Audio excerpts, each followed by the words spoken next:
digital revolution has changed the way we think. And in this era driven by information and technology, we at Delhi Hunt are committed to our mission.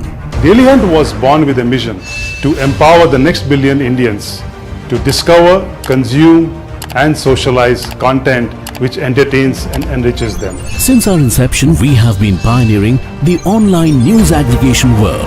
Started with 700 print partners, we have successfully moved to... We are at Bank of Baroda Mughal 10. The festival brochure and flyers with details of full programs are available for purchase at the information desk. So you can grab your copies there. And now we are here. I'm delighted to introduce Where Stones Speak. This session is presented by Delhi Hunt. And we've got Rana Safvi in conversation with Anirudh Kanisetti. Historian Rana Safvi is passionate about the unique, diverse, and syncretic civilization legacies of India. She's published several books on culture, history, and the monuments of India, tales from the Quran and Hadith, Shahjahanabad, the living city of Old Delhi, and Where Stones Speak, historical trails in Mehroli, the first city of Delhi, to name a few. Rana Safvi is a passionate believer in India's unique civilizational legacy and pluralistic culture, which she documents through a writing, podcast, and video. Please welcome Anirudh Kanisetti. Anirudh is a history researcher and writer. He's the author of Lord of the Deccan, Southern India, and Chalukyas to the Cholas, presenting a new history of early medieval India. His work has been featured in the Hindu, the New Indian Express, Live Mint, and the Print, among others. They'll both be signing their books after the session, right at the author signing, which is right behind you. So you can grab your copies from the bookstore. Thank you. Thank you. Thank you all so much. I hope you can hear us just fine. Yeah, Hello. Audio is fine. Is right. this audible? Okay, awesome. So as I'm sure all of you know, Rana Safvi requires no introduction. Let me just say that it is very exciting for me, having read her work for so many years, to actually be up on stage with her, talking about things that both of us are so passionate about.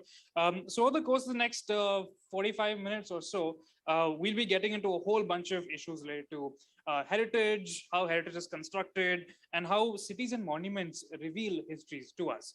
One thing I find very interesting about your work, Ranaji, is that you constantly talk about these layers of history that every city contains, right? This is something that, of course, is very obvious to us in Jaipur. All of us can see remnants of history dating all the way back to the 14th, 15th century, even earlier if you go to the Albert Hall Museum, dating all the way up to the colonial period and, of course, to modern history. But your work has explored Delhi in such detail. And Delhi, perhaps more than any other city in India, is perfect for this kind of view because it has so many centuries of monuments that have been left by so many rulers and dynasties, and even beyond that, common people and the elites. So can you tell us a little bit about how your journey through these layers of history in Delhi really started?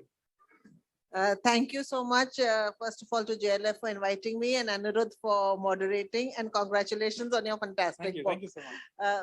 So my journey in Delhi actually started when I started exploring the monuments of Delhi and realizing that not much has been written about it. A lot was written, but that was pre-independence. So I felt that I wanted to look at it from my, a lens of a modern Indian, of how I would look at it.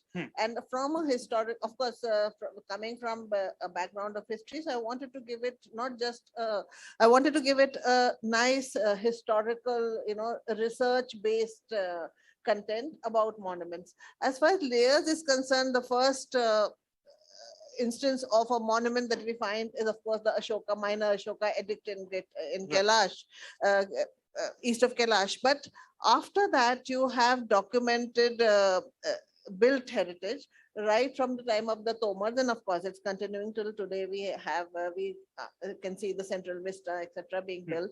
What fascinated me about Delhi was the way each ruler came and stamped his authority. Right.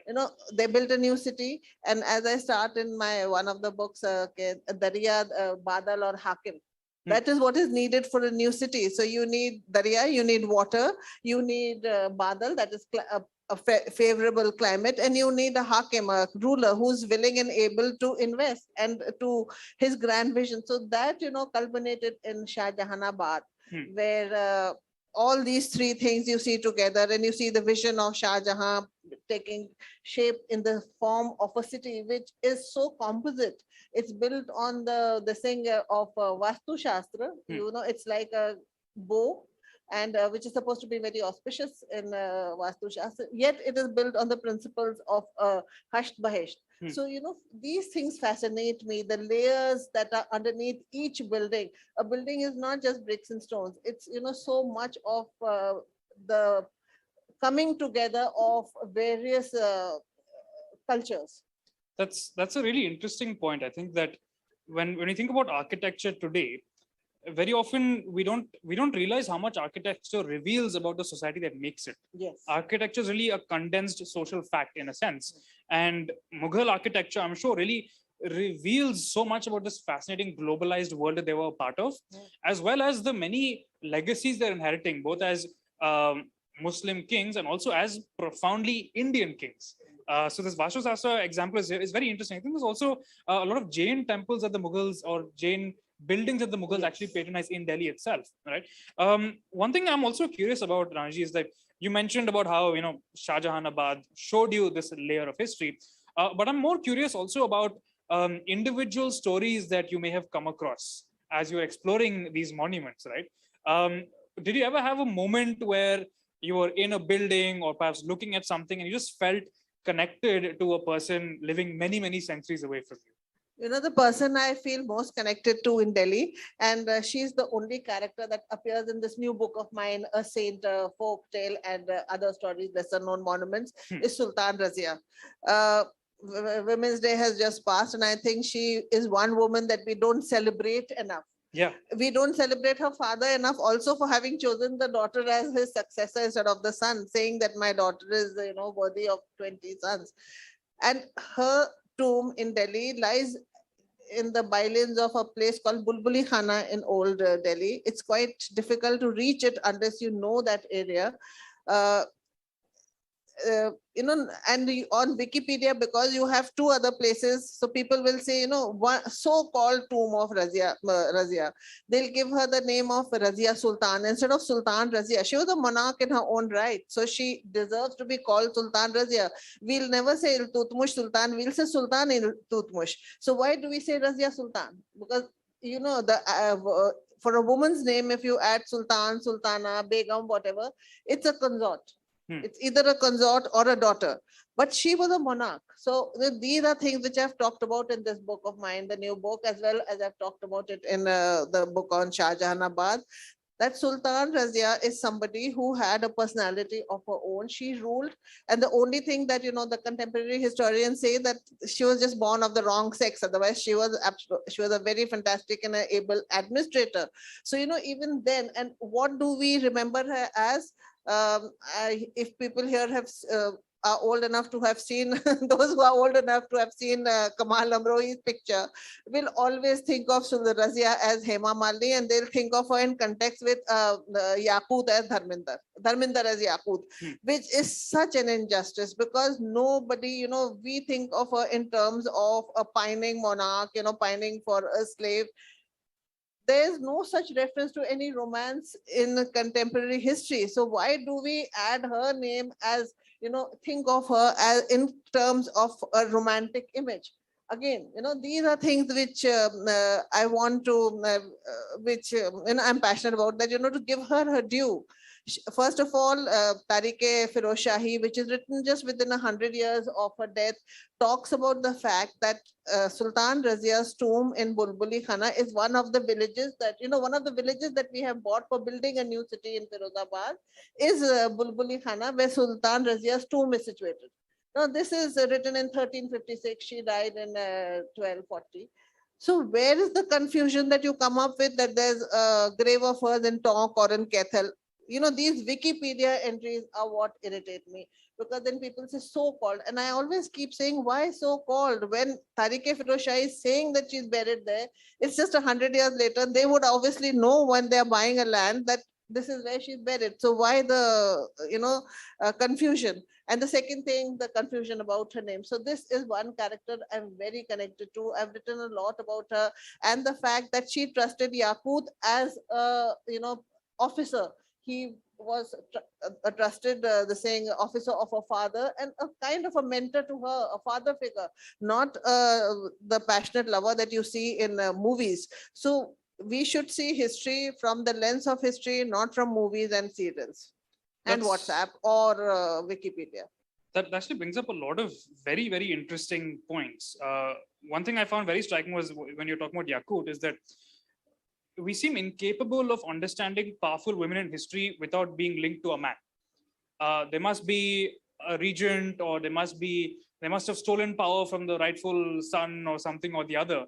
And there seems to be almost this reluctance to actually give them their due as people who are ambitious and who are capable of actually retaining and ruling successfully.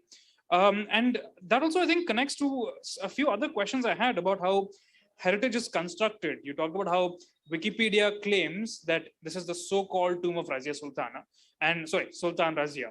And now that's something that everybody believes. And even though it's a monument that's very profoundly tied to the history of Delhi, it's something that very few people actually even know how to visit. Are there other lesser known monuments like this that tell us more about a city than we might otherwise think? In Delhi itself, there are over 1,300 monuments, out of which only I think 350 odd are under ASI. So I have seen people, living inside monuments, living inside gateways, living inside dargahs. I've seen, dargahs surrounded or gateways surrounded and, encroached upon. Even the Red Fort, for example. Red Fort is a symbol of Indian power today. The flag on 15th August, the flag is hoisted from the Red Fort. But if you see the Red Fort, it's only about 20-30% of what the Shah Jahan built. So when the first time I went to Red Fort, I had visited Agra Fort earlier. So when I went to Red Fort and I saw and I said, what's the fuss about? There's nothing here. And then when I started reading, then I realized that it had all been demolished. 80% of it was demolished. So what we see now is just a shell of its former self. So we keep reading about the Peacock Throne. Now there are various things, again, if you search online, you will find various references to the Peacock Throne being here, being in Iran. But those were all replicas. The actual Peacock Throne has been destroyed. It was destroyed in the raid in which Nadir Shah died. He had taken it from here. So we only have one representative photo of the actual Peacock Throne, that is Takhte Murassa or Takhte Taus, which was painted for Badshah Nama. Another thing, you'll often hear the words, the verses, Agar Firdaus Barruwe Zamiyast, Hamiyasto, Hamiyasto, Hamiyast, that if there is a paradise on earth, it is here, it is here, it is here. Everybody will tell you it's written for Kashmir, and then they'll tell you it's written by Amir Khusro. Now, Amir Khusro never visited Kashmir, but he is the first poet or the first writer to actually praise India in his book Noor Satar. And though there is a contestation that he wrote these lines, in the book on Shah Jahanabad, I have explored and I've come to the conclusion. Of course, it's an open class. This is my opinion. Everybody else is welcome to have theirs. I've left it open in the book also, that these lines were written specifically for the Red Fort. Because Red Fort was built on the thing of a paradise. The concept of Red Fort was Hasht Bahesh, paradise, Firdaus, with the concept of Jannat in Islam is with the flowing water, trees, fruit trees, etc. And that's exactly the way the Red Fort was built, with the Nehre Bahisht, the stream of paradise. So the Nehre Bahisht flows throughout the Red Fort, public and private buildings. And you had flowering gardens, you had fruit trees. You didn't have the lawns that are now today, because these manicured lawns and the parterres, that is the kyaris and all that, these were built post 1857 by the British, because that's the concept that they had in their country homes and their forts. But India didn't have that concept. India had the concept of very, gardens which had trees, whether flowering, fruit, bushes, something which gave back, like it either was a fragrance or, like all these things. There's such themed gardens there. They had one garden called Mehtab Bagh, which Mehtab means moon. So this was for use in the evening, and all the trees there had white flowers. So the white flowers, whatever was used there was white. So I have seen in the Mumtaz Mahal Museum that there was a white hookah, that when the emperor would go there, he would smoke from a white hookah. The pandan and the all the things that were used there for condiments, whatever, everything there was white. And I'm sure they would be also wearing white. So, these kind of themes, settings, which were very, very popular with the Mughals and even other emperors and kings, all that has now somehow been lost, because what we see is what we are shown from a very colonial lens. Even the Taj Mahal, for that example matter, what we see today, Taj Mahal, is what we are shown. We don't see the real Taj Mahal. Okay, I have so many follow-up questions. What I find so interesting is to actually kind of imagine this court culture of the Mughals, right? I mean, sure, the Mughals themselves are very glamorous in terms of how they're approaching this, but like, I very often wonder, like, what would the life of somebody has to actually arrange the white clothes for the emperor, make sure the white hookah is cleaned and ready for smoking that evening. It must have been like a real kind of logistical operation to keep the Mughal court like running day after day. And it's just one part of like a much broader kind of culture of these elites who are building monuments in Shah Jahanabad at the time, because you also have like various generals and Jagirdars who are also coming to Shah Jahanabad, buying up land, building havelis, building gardens. Are there any interesting stories that you came across from? So, there was the Tosha Khana. They were very well organized. They had departments for everything, including a Tosha Khana, which was the wardrobe department.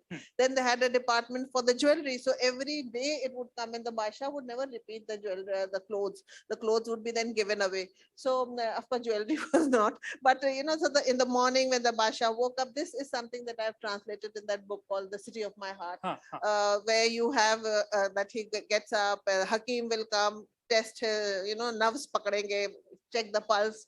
Then, of course, then the Qazi the Imam Shah will come, the namaz, etc. Then they'll be given medicinal syrups and the clothes. All that is very well detailed, very well done. So I find these very fascinating. Not just the Mughals. Even if you go into the other stories that I have written about, places like Udaygiri and Barabar Caves and all. It's, there's so much to learn from architecture, because they connect us to our past. Yeah. There's this point you made earlier about how the British and this colonial lens that we have in looking at these buildings, right? I feel like there's a tendency for all of us, especially younger Indians, when we go to a monument, it's just these silent stones. It's just, maybe it's a nice photograph if the sunlight is about right and you can Instagram it properly, but there's very little sense of like how these things actually looked and felt when they were alive and occupied. One great example that I personally keep coming back to is the Gol Goombas in Bijapur, which up till I think the 1920s was the largest dome in the world. So for nearly 400 years, just imagine the kind of engineering that would have gone into it for it to be so large, right? Today, there's all these myths that are told about it. One is that, the reason why you can hear all these sounds in the dome is because the Sultan wanted to hear his courtesans' whispers late at night when they were meet in this dome. It's a mausoleum. I don't think anybody is crazy enough to want to meet their lover in a mausoleum and then hear their whispers there, right? Of course, in its own time, it would have had all these cloth hangings and so on. Echoes and reverberations won't have been as much of a thing. But now, because none of those things are still there, we tend to project all these legends and spicy stories into it. I'm just wondering, Ranji, I mean, feel free to ignore this, but can you tell us any spicy stories about Delhi's monuments? let me think of a nice spicy monument. I can recommend spicy book that's called Murakka Delhi, where you have a lot of gossip about Delhi and about the dancing girls and the courtesans. But yes, one story is Jahandar Shah's reign, where he actually fell in love and married a court, this Lal Kamar. And there are a lot of stories about her, how, you know, he employed her friends and relatives. Koi sitar baja raha hai, koi gana gaane wala hai. And, you know, like the courtier saying that, you know, these are skills which we should also pick up now, because more emphasis is being paid on that. But behind all this, there is also a lot of sordidness, because there was the continuous wars of succession going on after Aurangzeb. You had kingmakers. So there's part of Red Fort, which is now a part of Red Fort. It was a separate fort called Salimgarh, which served as a kind of a prison. It is there all later on that Aurangzeb's daughter Zebunnisa was also imprisoned. The INA of officers, of course, were imprisoned in the Bauli, but there were INA soldiers imprisoned in Salimgarh. And Salimgarh served for the longest time as a kind of place where the Salatin, that is the offspring of various emperors who could be a threat to the reigning emperor, they were kept locked up. So it's not all glamour. There is a lot of tragedy also behind it. Like I've explored in this book, A Saint of Folktale, I've explored, Burhanpur, where Mumtaz Mahal died, and which is now in shambles. Nobody knows that, Burhanpur has a sense of history. They feel that they lost out on the Taj Mahal. That had, the logistic problem not been there, she would have been buried there, the Taj Mahal would have been there. But, so these are stories which I find of human interest.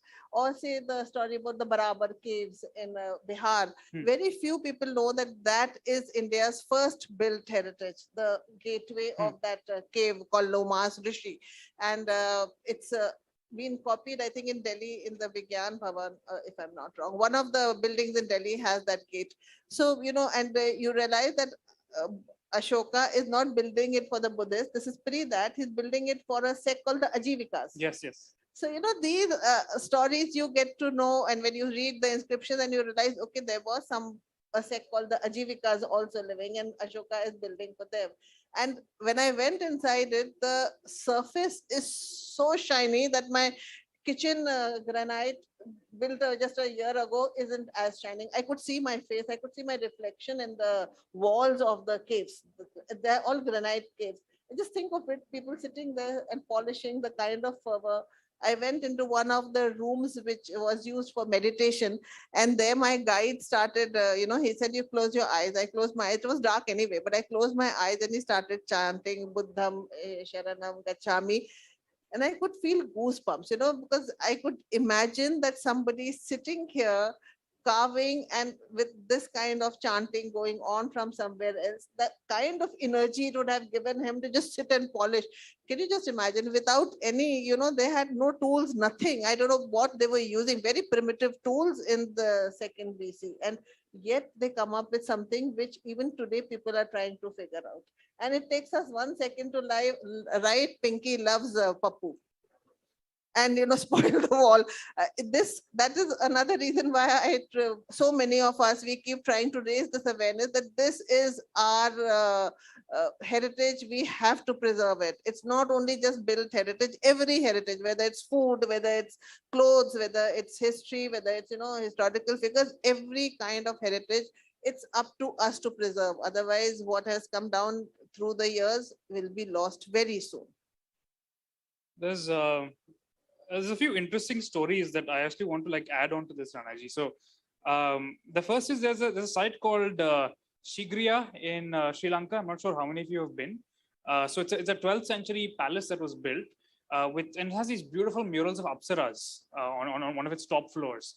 Now we have inscriptions, they're like graffiti basically, made by men for many centuries after, writing stuff like, oh, Apsara, you have stolen my heart, and all these things. So the whole, Raju loves Pinky thing is not exactly new to the subcontinent. But to me, at least, I feel like maybe 1,000 years from now, some archaeologist is going to be able to say some very interesting things about Indian society in the 21st century by the graffiti that we're leaving. which I find very fascinating. Also, in terms of the Barabar Caves, right? I happened to read a little bit of research about the Ajivikas who lived there, and there's such a profoundly interesting sect. There are people who believe that you have to go through 6 billion rebirths or something, and once you reach your last rebirth, there's no point doing anything anymore. So you might as well just give up on life, hang around naked, and eventually, when the time comes, dehydrate yourself to death, which can't have been a nice way to go. But yeah, to just imagine actually being in those caves, hearing those chants that it may have heard for so many centuries. And I was thinking also that kind of mirrored surface of the rocks there. How many faces would they have seen? Across how many centuries, people of how many different ethnicities and religions, and to think of yourself as just one in that endless river of generations, and that you'll see many more faces after you. That's what I really love about like actually seeing these monuments and realizing what a long life they have, that will continue for many, many centuries after we are long gone. So coming back, of course, to our conversation after that bit of a tangent there. I'm curious, Ranaji. So you've talked so much about Delhi itself and all these stories that you have discovered from looking at its monuments. What is it like for you to kind of like expand your scope and go beyond into Burhanpur, into all these other sites? How did it impact your understanding of India's history and like your own place within that? As you just mentioned, I started writing about Delhi. Then when I had lived abroad for a long time. We used to live in the Middle East for about 15 years, and I came back to Delhi in 2013 when I started writing about Delhi. So I decided if I'm going to write about Delhi, I have to live in Delhi. So I came to live in Delhi, and it took me, I still haven't discovered everything or researched everything in Delhi. There's still a lot more to be done in Delhi, but my books, all the 3 books are done. So I said, okay, let me start thinking of now going beyond Delhi and going beyond even monuments. So this book by Rupa was commissioned by them on the basis of a column I used to write for the Hindu. I used to write a column for the Hindu called Where Stones Speak. And when I started writing, of course, first of all, I just wrote about the places I'd been to. And then I love traveling. So I started then traveling to places. And I also did a project for ASI, had outsourced these projects called Monument Mitra. So there is this app called Audio Odigos, which is a guide to 12 monuments in UNESCO. Some of them are UNESCO heritage monuments, and I traveled for those. And when I traveled for those, then I tried to make the logistics such, like, for example, when I went to say Bodh Gaya. Bodh Gaya is part of the temple, the Bodh Gaya temple, Mahabodhi Temple, sorry. The Mahabodhi Temple is part of the Monument Mitra that I have written, curated. So then I decided, let me travel, and that's when I went to Barabar Caves also. So I've traveled all over Bihar in those days. I went all the way to Rohtas Fort, which again is in the book, then to Sher Shah Suri's in Sahasram. Then I went to Rajgir, I went to Bihar Sharif. So I travel and see as much as possible. Now, just see the time period. Barabar Caves, then I go to Rohtas, fort, which is started by Sher Shah, but built basically by Man Singh, then Sher Shah's own tomb, then all these places in Nalanda, Rajgir, I visited all of them. And of course, you have the Mahabodhi Temple. When you talked of layers, Mahabodhi Temple has so many layers, and it tells you also, these monuments also tell you the history of the period. How over the years they have seen come out in different avatars. And what we see today, the Mahabodhi Temple was basically, rebuilt by Cunningham. Yeah. And so it's very different from what we have seen earlier. So these things, when I travel, I try to make my program in such a way that I can see everything in that area. I'm very greedy that way. There's I find temples especially very interesting from this layers of history perspective, because they continue to be sacred sites across so many centuries. And the dynasties and the new patrons who come in across generations never renovate and get rid of what was already there. They usually just add to it. And you can really see, like, it's almost like, how do I put this? it's like when you cut into a rock formation, for example, right? And you can see all the layers of sediment that are building up over many, many, many centuries. And you can actually see millions of years of history just condensed there. The same thing happens also with Indian monuments and temples, right? Where you can see all these layers and layers of people that they're leaving behind across so many centuries. And the additions that they make, also shows their own place in history. Yes. Like how has that person, that dynasty progressed, because the initial part of that monument or the temple may have been small, and then suddenly it becomes enlarged because the descendants are now doing much better. Yeah. So I found that, and when I went to the south and we went to Hampi, Badami, I was very fascinated by especially Badami. Yes. And Aihole. There's especially if you know how to read the architecture, and there's something that I think a lot of us don't necessarily know from the get-go, is that once you're able to recognize how architecture changes over centuries, you're able to say, oh wow, this is something that comes from the 1st century, something that comes from the 15th century. And also the ambitions of the people building these things change, right? When you start off with a temple, it might very well be the king wants it to be his personal chapel. But then 500 years from now, you want to expand it into a major pilgrimage site. So you add these expansive courtyards and all these halls for people to eat in and all that. And like I said in the beginning of this talk, right, architecture is really a social fact. It's a condensed social fact. You can tell so much from all these layers that accrete over the centuries. So I'm almost out of questions. So I'd encourage you all to start thinking about what you'd like to ask Ranaji. But before we actually get to that, I want to ask you, Ranaji, in terms of as you were exploring Northern India, especially, right? So it's the size, I think, of India in general is very often not fully understood. It's the size of Western Europe easily. How have the monuments that you've seen, the kind of variations in architectural styles, the suggestions and the hints of lives that you've seen, have they impacted the way you see yourself in any way? I think so. You feel so inconsequential when you stand in front of a grand monument, and you feel such a tiny person, and you wonder, why are we giving ourselves so much importance? We are nothing. We're just like ants over here. And another thing, when you were saying something which I get very upset about, is every time you go to a monument, even if it's built by a woman, the story will be say I have discussed Shah Kund Mosque in the book. You go there, even the boards, everything says that this mosque was built by Dara Shikoh. Actually, it's built by Jahanara. And when you tell them that it was built by Jahanara, they think that we probably don't know anything about it, and whatever is, the local law is, because a woman is not supposed to have, I think, that much agency that she can build something so grand, especially in Kashmir. Of course, people from Delhi know all about Jahanara and all about her Chandni Chowk and how she was a very prolific builder. But in it is even the first time I wrote about Shah Kund Mosque, I wrote it as built by Dara Shikoh. It's only after reading Supriya Gandhi's book that I realized, and then when I talked to her, that I realized it is built by Jahanara for her spiritual preceptor. So one thing that I've realized during my travels is that women were great builders, but they have not got their due. Something in Delhi, there's a mosque called Sarhindi Mosque, built by Shah Jahan's wife, Sarhindi Begum. When I went there, there's now a madrasa running there, and I talked to the people. They said, no, you must be wrong. He named it after his wife.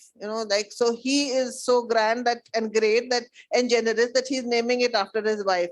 The fact that the wife built it has, now been forgotten. So these again are things which I want to write about and want to bring into consciousness that, women were builders, women had a lot of money, women had agency, especially not just the Mughal women, even the women from other states and from other kingdoms. They were such great builders like Ahilya Bai and Rani Bhavani.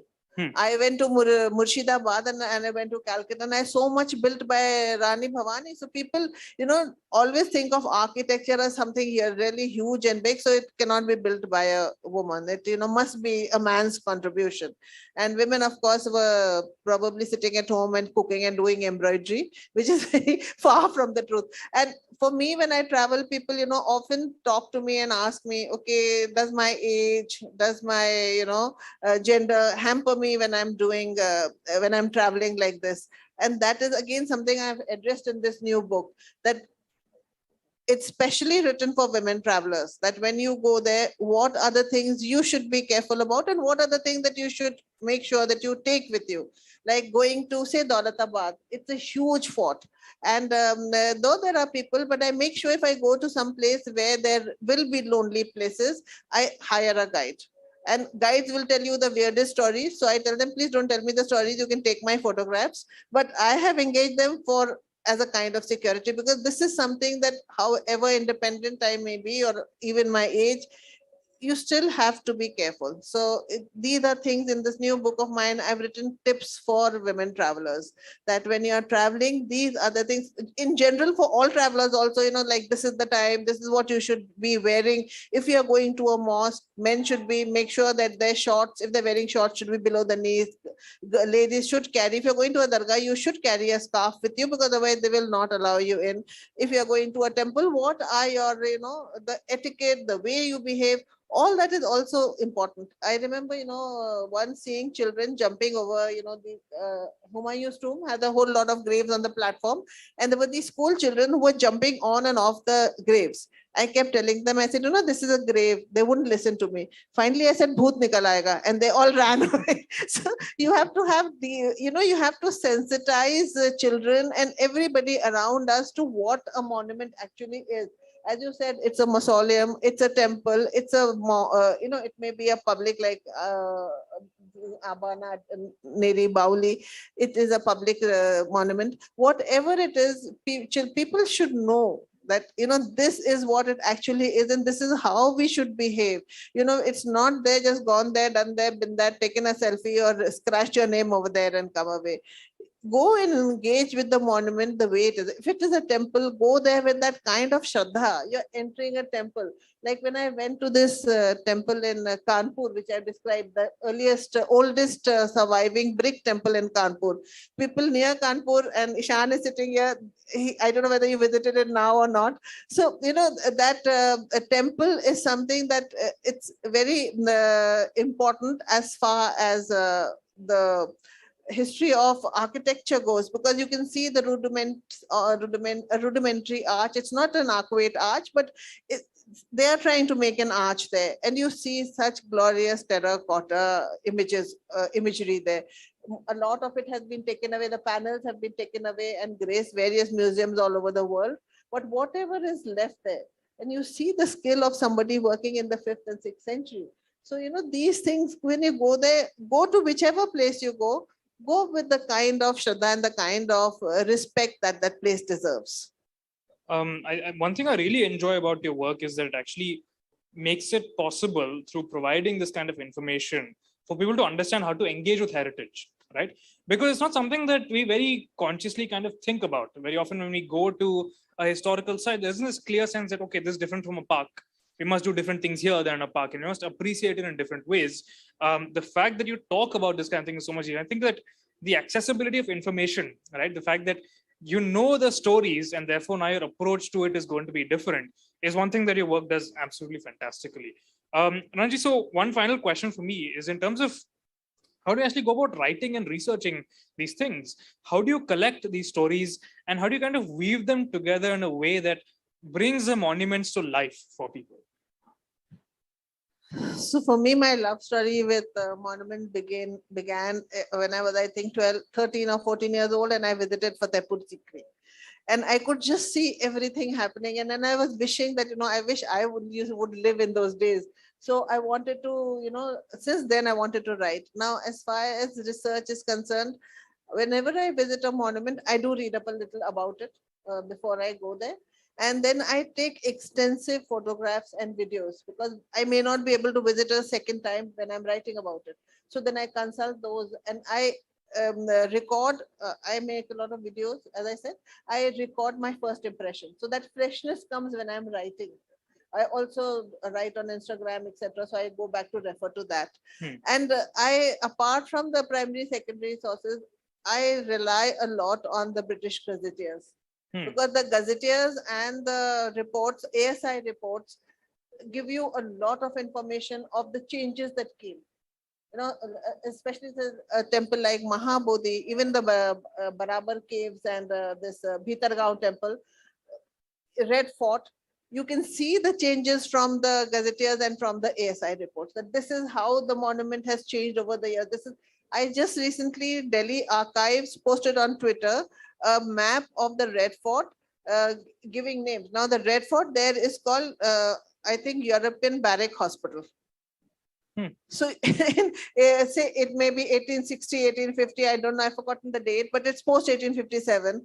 It's no longer Qila'e-e-Mohalla, it's no longer Qila'e-e-Mubarak, or even the Lal Haveli, which it got named in the twilight years of the Mughal.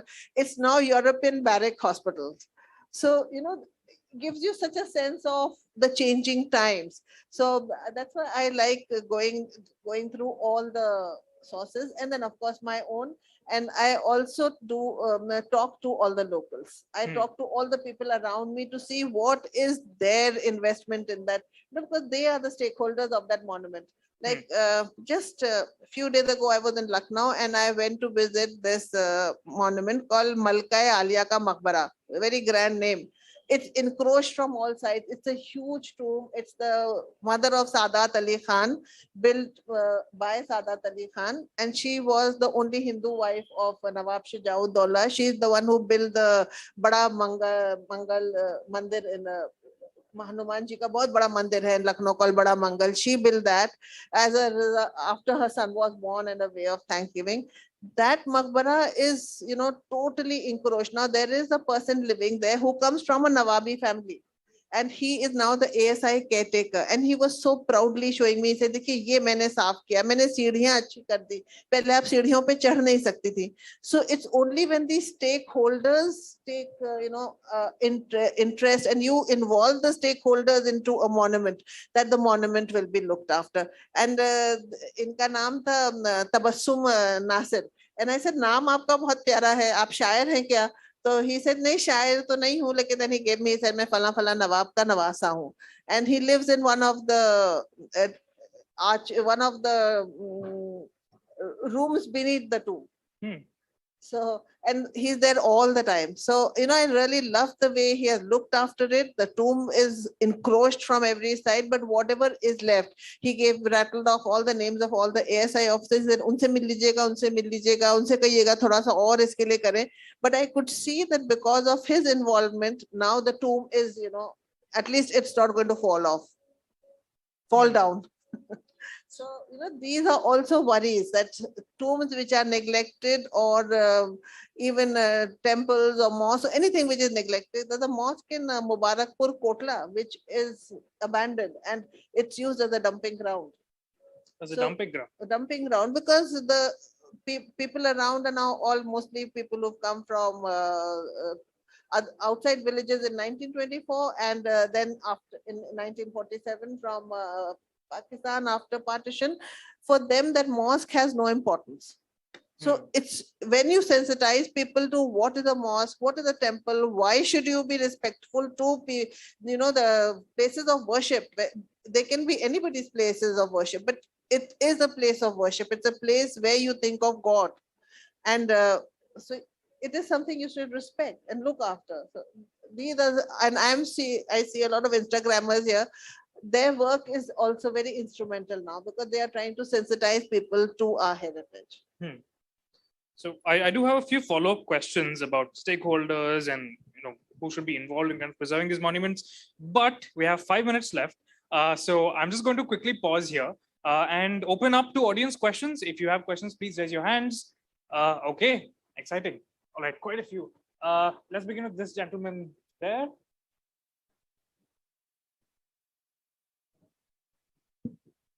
Okay, ma'am. So you said you love traveling and you have been to so many places. So my question is, before we go to any place and we start exploring, we have a kind of prediction for that place. So has it ever happened? ऐसा कभी हुआ है कि किसी place के बारे में आपने पहले से कुछ predict किया हो? You have predicted something, and when you went to that place, you got totally surprised. Your prediction got totally wrong. अगर ऐसा हुआ है तो कौन सा वो place है और क्या prediction थी आपकी और क्या गलत हुआ? जो ये किताब है नई वाली, उसकी जो टाइटल है, it is a saint and a folk tale. तो वो ही एक जगह थी. सो सब लोग आपको बताएंगे कि ये शेख चिल्ली का मकबरा है. Now, Sheikh Chilli is those from UP and Northern India would have read about the simpleton, जिसकी कहानियां हम बचपन में बहुत सुनते थे. Sheikh Chilli is supposed to be a simpleton. So I was wondering, you know, and I read that Dara Shikoh has built it. So when I went, then I was wondering why Dara Shikoh building or his spiritual preceptor, उनके जो पीरो मुर्शिद हैं, वो एक Sheikh Chilli क्यों है? And then when I went there, I realized the spelling. It's written there very clearly in by the Haryana government is Sheikh Chehli. Chehel in Farsi is 40. So Sheikh Chehli was somebody who had done a 40-day penance. So I went there thinking I'm going to find a Sheikh Chilli, and I became the Sheikh Chilli because I want Sheikh Chehli. I found Sheikh Chehli. So जो आपने कहा ना, so I have recounted that childhood story in the book. Okay, this is the story that I had heard. That's a lovely question. Thank you. That's Dr. Weeks, please. Yeah. Oh, here. Thank you so much for this amazing session. And I was really interested in how you were speaking about Instagram and the role of that. What is your perception of how that has increased the kind of how stones speak? And also a very specific question. Do you think Instagram is now reducing the number of times people actually graffiti on a monument because they actually just want to take a picture of themselves and the graffiti is, as it were, on Instagram? So the Instagram has made a lot of easy to understand history accessible for everybody. Of course, there is a darker side to it that you have the misinformation also going on Instagram. But I always keep recommending that these are the handles. Like Dr. Weeks herself, her Instagram page is so wonderful if you follow it. All of them, Sam is sitting here, Ishan, all of us, the Instagram pages are so wonderful. If you read them, you can actually learn a lot about history in a very easy to understand way. And graffiti, of course, since we've started taking selfies, at least we stopped saying, you know, Seema loves Sohan. And, you know, in one monument, I even saw Papa aaj mummy se lade the. Oh. So, you know, like I hate Papa and mummy se lade the. And this is in the Begumpur mosque, which was built in 1300 something. And I was wondering कि इनको और कोई जगह नहीं मिली थी except a 14th century mosque to record कि Papa आज mummy से लड़े थे. So at least on Instagram you can go and say कि हाँ Papa मम्मी से लड़े थे. And that's the end of it. It's not going to spoil. So yes, that's a very important aspect of it. And Instagrammers, I think, are doing a great job. We just have to make sure that we follow the right ones. Thank you. Thank you all so much. I wish we had more time, but we have like 30 seconds left. And before I get kicked out of stage, can we ask one more question? One more question? Okay. Yes, you there, ma'am. Thanks for facilitating a wonderful session. Thank you. And lovely, your personality, your smile, all of that is such a pleasure to watch. I was very intrigued when you said that we are seeing Taj from the colonial lens. So if you can just give us a few nuggets, because that's what we end up propagating to anybody who visits. So I want to get rid of that misinformation at least. See, when you go to the Taj Mahal, you stand at the doorway and you see the Taj at the back. The original Taj had a lot of trees. Now those trees were there because that was the concept of gardens. As I said, Taj is built on a paradisical theme. It's supposed to be a piece of paradise, and this is for the maghfarat of the queen, for her afterlife, to give her benefits. So you would have seen trees there, and the first glance of the Taj would not have been from there. And also those trees prevented sand, fine grains of sand, from going and eroding the marble. The other part is that the Taj was built in two parts. One is the secular part, one is the religious part. We see it as a monument of love because we are told it's a monument of love. The original name was Roza-e Munawwara or Roza-e Mutahhira, which means the illumined tomb or the pure tomb, because it was built as a means of deliverance of the queen to in her afterlife. It was not built for us to sit on that bench and take selfies. That bench was built by Lord Curzon. It was not part of Shah Jahan's dream. Shah Jahan's dream was to have, and as soon as you enter the gate, the whole theme of Taj Mahal is life and death. and resurrection. That can be seen from the very carefully chosen calligraphic panels from the Quran. So we don't see it as, something as a warning for afterlife that, take care, everybody has to die. That's part of it. So when you enter, you have the first calligraphic panel on the Roza Munawwara's gate, which is called Darwaza Roza, is from Surah Fajr, which talks about paradise. So the theme is paradise, the aim is resurrection and maghfirat and deliverance, but we see it as a monument of love and, something very romantic, whereas it was supposed to be remind you of life and afterlife and death. How fascinating. Thank you. Thank you so much, Ranaji. And thank you all. Thank you all. Thank you so much, everybody. We'd like to thank Rana and Anirudh for bringing the Mughal tent to life. We had actually left this tent pretty simple so that Rana can fill it with history, with aura, and she's done all that. And after this, if the ASI takes this over, then we can only offer apologies to clerks. But thanks a lot, Rana, and thanks a lot, Anirudh. We'd also like to thank Daily Hunt for their support. I'll ask my colleague to present a shawl to both of them, both of our guests.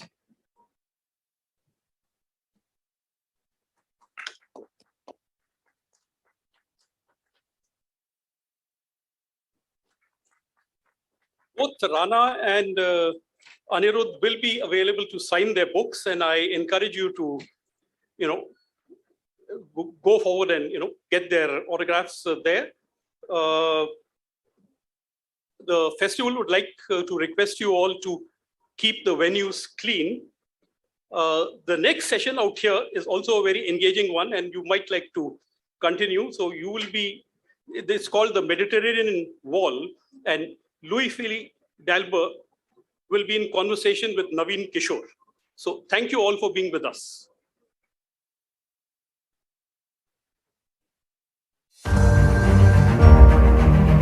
Digital revolution has changed the way we think. And in this era driven by information and technology, we at Daily Hunt are committed to our mission. Daily Hunt was born with a mission to empower the next billion Indians to discover, consume, and socialize content which entertains and enriches them. Since our inception, we have been pioneering the online news aggregation world. Started with 700 print partners, we have successfully moved to recommendation-based, hyper-local, deeply personalized, vernacular content. Powered by artificial intelligence and machine learning technology, we are making path-breaking innovations. We are persistently working towards multiple recommendation model and A-logs, which has helped us in delivering personalized content mixed with important and breaking news notifications. Our innovation and drive to deliver the best has consistently positioned us the #1 consumer app. We're the #1 app on the App Store in the news category. We're ranked in terms of time spent the highest by both App Annie and by ComScore. At Daily Hunt, we believe in creating opportunities. An opportunity where we are blessed to serve Bharat by delivering you unbiased news, unbiased views. Daily Hunt, India's most trusted news app.